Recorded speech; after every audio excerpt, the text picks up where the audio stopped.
Hello, everyone, and welcome back to the final episode of the year of Blue Devil Beat. I'm your host, Ranjan Jindal. You're joined by my co-host, Caleb Dudley. It's been a while, Caleb, but we're back for the final episode. How are you, man? I'm good. Yeah, one last ride. And fittingly, we are joined by Ryan Hamner, who's going to be taking over one of our co-hosts for the next year. He's going to be joined by Alex Min and Colton Schwabe, and they're going to run Blue Devil Beat while we're gone, so take good care of it. I'll try my best. How are you doing? Big shoes to fill. Yeah, welcome to the podcast. Thank you. So on today's episode, we're going to kind of recap everything that has happened in Duke athletics over the past month, which has been a lot. We last recorded during March Madness, which is now long gone, but Duke men's basketball has had a lot of action in the transfer portal and in the recruiting trail, along with the women's team. So we're going to look at the incoming players for both of those squads who should both be shaping up to have really good years next year. And then we had a football spring game that was kind of a spring game, a little bit of a game, a little bit of practice, but there are some takeaways there that we'll talk about. And then Duke spring sports are well underway in postseason for some of them, approaching postseason for the others. So we'll kind of recap and preview what is to come there. And for the last time, this podcast is brought to you by Duke Stores. Support your favorite Duke team. Duke Stores is home to the only collection of merchandise brought to you straight from Duke University. Go to shop.duke.edu for all of your Duke merch. Okay, so let's start off with men's basketball. And before we talk about players, we have a kind of live news update from yesterday that is really interesting and indicative of this nascent world of NIL and media rights deals, because Duke and Amazon Prime have reached an agreement to air 3 of Duke men's basketball's non-conference games for the upcoming season. So Amazon Prime will air Duke's game against UConn in Las Vegas in Thanksgiving weekend, Duke's game against Michigan and New York on December 21st, and Duke's game against Gonzaga in Detroit on February 20th. This is the third time in a row Duke is doing the February non-conference ordeal. But basically, this is very new because Duke is obviously a part of the ACC, which has a media rights deal with ESPN. And so as part of the ACC's grant of rights, which Duke has agreed to is legally binding with this agreement through 2036, Duke sells its media rights essentially to the ACC for its home matchups. So the ACC can air Duke's home matchups on ESPN or ABC. That's why a lot of them are on those channels in exchange for membership in the conference.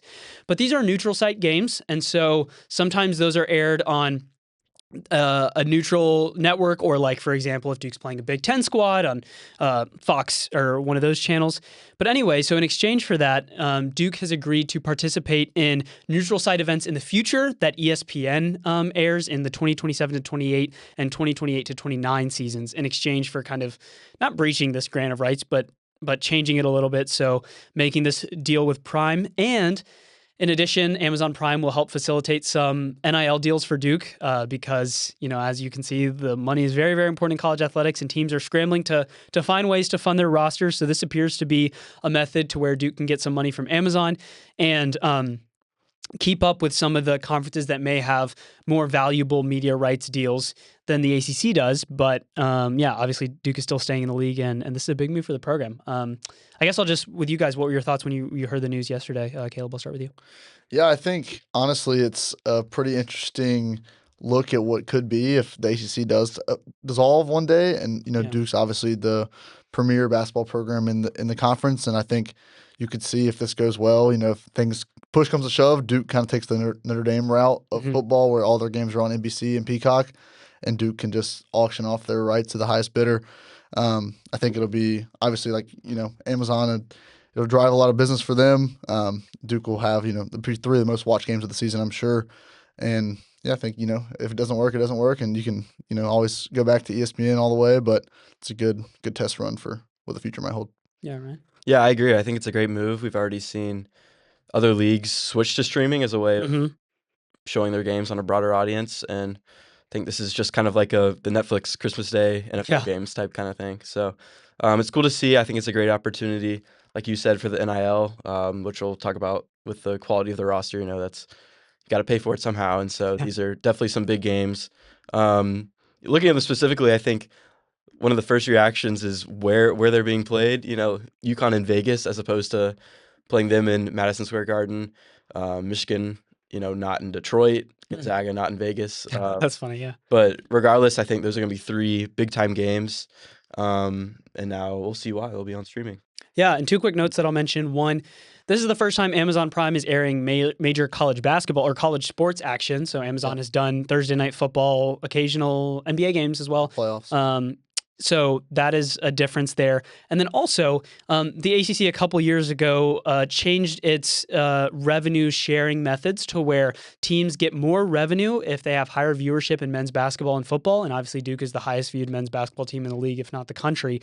So this could help participate in that as well. And Duke is, vying to get some additional dollars from the league as an incentive for viewership numbers and also success. So if Duke wins in March and in, I guess, December/January for football, the ACC will pay out its teams more. Okay, so yeah, interesting note there. Read our article on it at dukechronicle.com for some more details. And yeah, this is going to be probably the start of a trend of more to come. All right, so let's now talk about the incoming roster. So as Ryan mentioned, this is quite a loaded roster here. Duke has a lot of returners coming in and also bringing in a talented freshman class and the transfer portal, so a little bit of everything. We're going to preview some of the players that are coming in. Let's start with the two players in the transfer portal. So Drew Charnowski is from Belmont transfer and John Blackwell from Wisconsin. Ryan, I'll have you talk a little bit about Drew. What is he going to bring to the Blue Devils roster here? Yeah, so Drew Charnowski, getting the nickname Drewski by some media members, shout out J-Man, is a super athletic 4'5" from Belmont. Huge vertical. He plays primarily down low and is really good around the glass. He's getting referred to kind of as Malik Brown, the next Malik Brown in that way, because he's a really strong defender, very good on blocks, but is also just good in set offenses as being kind of the down low workhorse. We'll probably see him back up Pat is the projection, but 10.7 points per game last season at Belmont. Caleb, what do you think about him? Yeah, I think the main downside people have said he's not really a talented shooter yet, at least at that point in his game. I think he's sub 50 from the free throw line, and the three-point ball is not really an aspect of his game either. But I do think Duke's not going to need him to come in and make a bunch of threes. So to have an energy guy off the bench like that in the mold of Malik Brown will be super helpful. Yeah, he can jump out of the gym, high flyer. I know his dunks are going to get Cameron going crazy, especially if he gets one. Left-handed and right-handed slam. He's a really good passer, too. Yeah. When you look at his film, he has kind of similar to the role Malik took in his second season of making those football-like plays through the lane. Drew has a lot of those himself, and so it's clear he'll be kind of that facilitator as he needs to, but I think his defense is what makes a lot of people excited. Yeah, good stuff. He'll have 2 more years of eligibility, I believe, with the Blue Devils. All right, next up is John Blackwell, a guard out of Wisconsin, probably one of the most highly touted players in the portal across the country, and Duke's most highly touted get, averaging nearly 20 points per game in his third season at Wisconsin. This guy can flat out score, right? He's a playmaker, can score at all 3 levels. Great shooter. And not just a spot-up shooter at all, shooting at high volume. He shot 7 threes per game, shot, not made, to about 39%. His freshman year, he even shot 45% on lower volume. And so Blackwell is a guy that, he can get downhill. He uses his body well. He has some crafty finishing. Sometimes can be a little bit out of control, but can finish well. He plays out of the pick and roll well. He was the 2 guard for Wisconsin, not the primary ball handler, but is comfortable in that situation. And so I think he can fit seamlessly into a 2 position here. His defense, we're going to see. It's obviously something that Shire's going to have to work with him on, with how well Duke played defense across all 5 positions. But he's an exciting player, and there's a lot to like about Blackwell. And I know, Caleb, you were saying he wanted to come to Duke a little bit because he wants to play a little bit more on ball. It feels like he's going to be Duke has some point guards, but we'll see. Adds to the loaded guard room. Yeah, I think, like you said, he fits in perfectly. Duke needed a dynamic scorer, a go-to guy on this roster with the departure of Cam Boozer and Isaiah Evans. I think he'll fit in that role well. I'm sure if games get down the stretch, you'll probably see the ball in John Blackwell's hands. Yep. But like you said, he's a great shooter. He was excellent at Wisconsin in an offense that played a lot of ISO ball. So I'm interested to see how he fits into Shire's offensive system. But I'm sure he'll be spectacular. And he's currently still in the NBA draft, but expected to withdraw when come to Duke for next season. Cedric Coward, please. Yeah. Okay. Yeah, I think part of what makes him really good right now at Wisconsin is because he has not been the primary ball handler. Yeah. Wisconsin was good at generating looks for him on the edge when he's unguarded. He was 67% from three when he's wide open. I mean, that's just insane. And so I think the way Duke's offense has looked in years past works to generate the open shot, and that's what's made Isaiah Evans so good in the last 2 years. And so if he switches more to that on-ball role, I'm excited to see what that'll look like for his three-point numbers. But he has to be the elite guy. As we'll talk about in a bit, I think we're not going to have the freshman forward be the main scorer again. And so they're going to need Blackwell to hit 15 points a game out of the gate. Agreed. And Wisconsin, it was interesting. They played a little bit more ISO than Duke was last year. Obviously, Duke's offense is so a lot of movement, a lot of passing, and so we'll see how he adjusts to that, but I'm excited to see him play for sure. All right, these freshmen, another exciting class of freshmen for head coach John Shire. I'll let you two take it away and tell us a little bit about these incoming newbies. Yeah, so there's 5. I'll start with the most recent one. We're recording this on May 1st. This was yesterday. Joaquim Boumtje from FC Barcelona, U.S. born, but has been playing in Barcelona for the last couple of years. He's a 7-foot, stretch 4, elite shooter. He played this morning as we were recording this. He had 23 points in 17 minutes. I think he was 4 or 5 from 3. He's got a really nice shot. He's lefty. A little bit to be desired down in the post. Still, he's only 16 years old, so he'll fill into his body, you have to expect. And notably, he has to play 2 years on campus before he's eligible for the draft. So if he decides to come back to Duke for a sophomore year, Duke would have him for 2 years. International scouts, rave about him. Think he's going to be a top prospect in 2028. Another big, Maxime Mayer, who's expecting not to play very much, but an IMG product, another top 100 recruit. I'm expecting him probably to redshirt next season for the Blue Devils. And then on the wing, Bryson Howard, 6'6", 6'11" wingspan, really good shooter, another lefty. His father, Josh Howard, was a star at Wake Forest and played in the NBA. Had a kind of a breakout summer before his senior year and went from being unranked to being a top 10 player in the country. Expect him to kind of back up Dame Sarr and be the kind of fill in off the wing there. And then Ryan. Yeah, point guard Duran Rippey Jr., top-rated point guard for Duke, their best since, I think, 2018, 2019.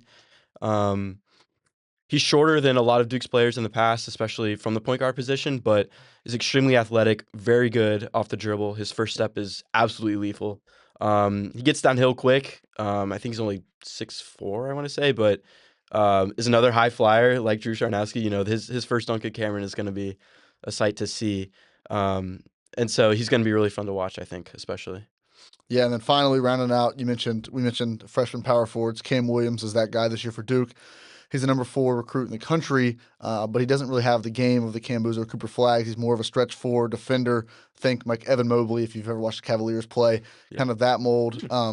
Really good shooter, likes to step out, can handle the ball. So he's still pretty skinny and has to fill into his body as well, but more of a point forward role. Probably won't expect him to be, one of the top scorers on the team, but definitely has long-term NBA potential. Good defender.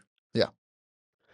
And they will be joining a returning cast that includes Patrick Gongba II, Caleb Foster, Caden Boozer, Dame Sarr, Sebastian Wilkins, and Ifeanyi Okuchukwu. Wow, this is like quite the roster, it seems like, and expectations are high. If not number 1, number 2, or number 3 preseason.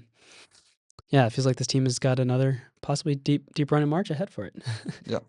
Assembled the Avengers, I think, is the way I'm looking at it right now. Yeah. The returning class is great. We haven't seen Duke always have this high volume of returners, and that's always something that's extremely valuable in college basketball, even with the transfer portal. Evan Mia was talking about that in his blog a few days ago, but this is going to be a good season, fun to watch for sure. Yeah, and there's a stronger veteran presence on this year's team than in the past 2 years. Obviously, there's been such a good talent on both of them, but I'm excited for that because that stability is important. All right, let's flip over to the women's side, which also has some exciting news. So the women's basketball team, after an Elite 8 appearance, we didn't get to recap the LSU win, but, what a win for Kara Lawson's group and program building there, especially the last second buzzer beater. But a lot of departures, not super big, but especially in the guard room. So Tyna Mare and Ashlyn Jackson are both entering the draft and have been drafted and are on WNBA teams, faced off against each other in the preseason. And so they are gone. So in exchange, Kara Lawson has replenished the guard room with 2 Star freshman Autumn Fleary is a 5-star point guard. She's quick. She's short, about 5'6", and she's a shot creator. She can score at all 3 levels. She's a great defender. She'll be good in the fast break. Perfect Kara Ball scheme of full court press. I can totally see Autumn Fleary being that. Bella Flemings is another 5-star. She's more of a 3-point shooting threat. And Autumn, by the way, scored 19 points per game, I believe, in high school, and Bella at 17 or 18. And so Bella won the 3-point contest for McDonald's or something like that. And so she's very talented there. And then 2 more recruits for women's basketball, Sanaya Green and Taylor Sofilkinich. I believe I'm saying that correctly. They are both wings, bigger players and I probably will see some reserved minutes as 4-stars coming off the bench there because Duke is returning so many bigs. And then the big splash in the transfer portal, Aaliyah Crump from Texas. She only played 1 year with the Longhorns, scored 7.9 points per game, but was a very, very highly touted prospect out of high school. She was on a loaded Texas team. I mean, that team was obviously very, very good, and she can score the ball well, and so she's also in the backcourt. And so those 3 in the backcourt, plus the return of Emily Skinner after redshirting last year due to a lower body injury, I think this guard room is going to be less experienced, but very, very talented. One of the things that Kara Lawson's teams occasionally have struggled with is scoring and especially shooting. But with these 4 and Riley Nelson developing into her own, I think this is shaping up to be a pretty talented offensive bunch in tandem with Toby and Delaney Thomas and Jordan Wood all down low. So Ryan, what does that outlook look like for this women's basketball team? Yeah, extremely balanced. I think what's really going to stand out this year is the experience of the front court. Toby into her 3rd season, and then Delaney and Jordan as seniors. They've already gotten significantly better over their time in Durham, and so I expect them to take another leap and then be one of the best, most experienced front courts in the country for sure. And then along with the scoring guard room, Riley Nelson back as well is going to be extremely big for Duke, and so I think we'll see a very balanced roster. Already projections are high. They're, I think, a projected 1 seed already in the first bracketology. Hasn't happened since 2009, and so a lot of people are saying this is the year that Kara Lawson breaks through and gets back to the Final Four. Texas lost a lot. UCLA lost a lot. So this could be the year they step up. And in retrospect, looking at that UCLA game, with how UCLA played in the Final Four in the national championship game, that fight against UCLA might have been the best that a team has given them, especially after what happened in November. So we've talked a lot about the season turnaround, but that was very impressive. Zero need to mention that. Yeah, Sacramento was Martin and I were out there. It was crazy, 2 crazy games. Fun. You can get the sense that Caleb was there. Yeah, you get the sense that they're Coach Lawson and the company are ready to kick down the door. It's been a while since they've been that kind of tier 1 team. So yeah. All right, well, let's turn things over to the gridiron. Manny Diaz in his 3rd season with the Blue Devils. Obviously, a lot of offseason news. Darian Mensah gone, Cooper Barkate gone, Quayshawn Brown gone. But still pieces of talent on the roster, some returners on the defensive side of the ball. We saw the spring game, which was about half of it was the players playing, a full scrimmage. Obviously, it was 2-hand touch, and then in between there was the injured players took off their helmets and played a little bit of three down series, including Walker Egat, the San Jose State transfer. Look, I'll start with your takeaways first, and then I'll talk about mine. But obviously not the full roster there, but there's some talent on Duke's team going into next year, and obviously a winning culture from the ACC championship the year before. What did you see from the spring game, Caleb? Yeah, I thought it was okay. I mean, you gotta kind of put in perspective of what Duke lost and what they had to replace, but I thought that it was pretty promising in terms of development. Duke has said repeatedly they want to be a developmental program, and there's a lot of guys who were pretty young that were playing in the kind of with the ones in that game. I think about Mahan's a redshirt freshman, the receivers, Brody Keefe, who's an incoming freshman, and then Javon Solomon, who's a redshirt freshman, both had big days. Jamian Little. So they have a lot of guys who are young on offense. Nate Shepard obviously is going to be a sophomore now as well. So you see the potential there for that offense to grow. I think there'll be some bumps in the road to start the season, but luckily you have an experienced offensive line with Matt Craycraft and Jordan Larson and 2 tackles coming in as well. And you can lean on, probably the best running back in the ACC and Nate Shepard to get you through a lot of games. But I do think, the offense probably won't be as dynamic as it was last year, but there's definitely potential for long-term growth there. Ryan's guy, Nate Shepard. You called it from the beginning, man. Yeah, he was extremely fun to watch in high school, watching film, and then obviously exploded on the scene, I think. Yeah. Give him a year, I think the backfield's really going to transform to his wheelhouse, and field will be wide open for him again. Yeah, I think it'll be a little bit the offense not similar to, but the role of the quarterback will almost be a little bit similar to what Riley Leonard did early on, because when you lean so heavily on the running game, can you have a quarterback that can scramble a little bit, can make some solid throws? Mahan's a little bit more mobile than Walker Eget is, and so if Eget gets the start, I'll tell you what, Eget's got a strong arm. He can sling that thing, and he probably will, similar to what we saw from Malik Murphy a couple years ago. But he is a little bit mobile in the pocket, and I think it'll be just decision-making from him, right? His accuracy and his interceptions, you can't have any of that. Can he make the home run ball when needed, but also just manage the game down the field? And, Duke's got him because he's still a talented quarterback and he has a lot of experience in the college game. So regardless of who starts, if Mahan starts, he's a little bit more dual threat. But I liked Mullins a lot. What was his name? Brody Keefe. Yeah. He was tough. Mullins. Yeah, Brady Mullins. But it was funny because Mahan was wearing 10 and Keefe was wearing 18, and we thought about the Mensa Barcade connection a little bit. Not cool actually at all, but yeah. Yeah, not cool. Okay, on the defensive end, I thought Dylan Flowers looked good. Quarterback, he was wearing number 0, so there was a little bit of Chandler Rivers thought there, but he played a little bit similar. Smaller guy who was getting who's disrupting a lot of throws. Obviously, it's a lot tougher for the offense when you're only playing two-hand touch, but he's got to watch. And as you mentioned, there's some depth on defense. You have Nick Morris coming back in the linebacker spot. I think the linebacker position could be a strength for the Blue Devils on the defensive end. Yeah, I think it's pretty clearly they're probably their best unit. I think the secondary as well. I mean, Kemar Robinson and Landon Callahan and Deshaun Stone all back starters last year. You get Keon Loud from Montana, who was one of the best corners in the FCS. So there's potential there. You got to see how they grow over the summer and how they develop. But then in the D-line, it's been one of Duke's strengths throughout, Manny Diaz and Myelko's time here. But you have Bryce Davis and Tyshawn Reed coming back as well.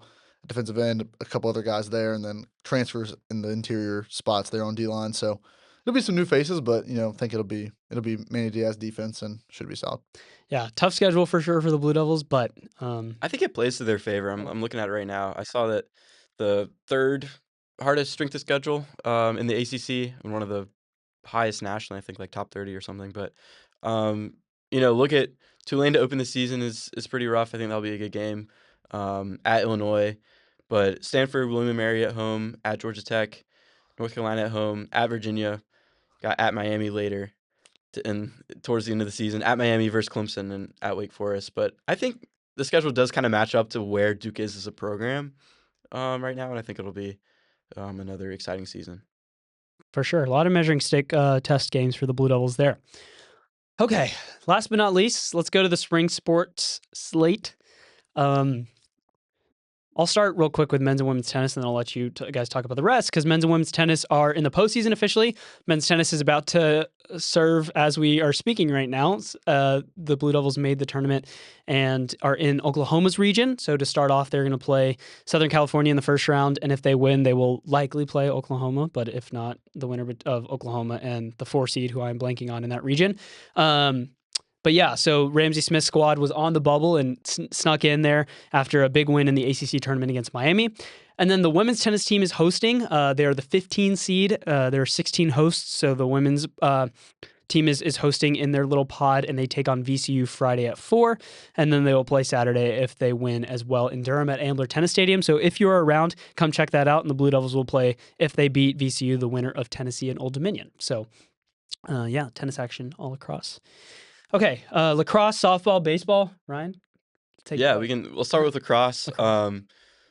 Start with the women's side. They played North Carolina back-to-back times in the regular season, and then in the ACC tournament, fell both times, showed early flashes, but North Carolina women's lacrosse is a powerhouse, as much as it pains us to admit sometimes, but fell both times there and are likely on the outside of the bubble currently. I think they're number 30 or just outside in RPI, and the top 29 teams make the NCAA tournament. On the men's side, they're on the bubble in currently. Finished 5th out of 5 in the ACC, and a very talented ACC this year. All 4 other teams, Notre Dame, North Carolina, Syracuse, Virginia, are expected to make the NCAA tournament. Duke needs a few things to go in their favor on the bracketology side of things, but is expected to get into the tournament, where John Danowski's young offensive squad will continue to make waves, but is certainly poised for another great season in the future. 3 of their top 5 goal scorers, I think, were freshmen or sophomores. So yeah, that's fun. So is softball. Softball's doing really hot right now. Picked up a win over Clemson in the regular season in their final series as the projected 2 seed in the ACC tournament, which is at UVA this coming week as we're filming this. Up into the top 11, top 12 nationally.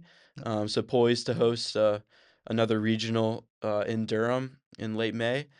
Young squad is playing hot. A lot of power, a lot of pop in the offense. Cassie Curd senior year is straight dealing from the circle.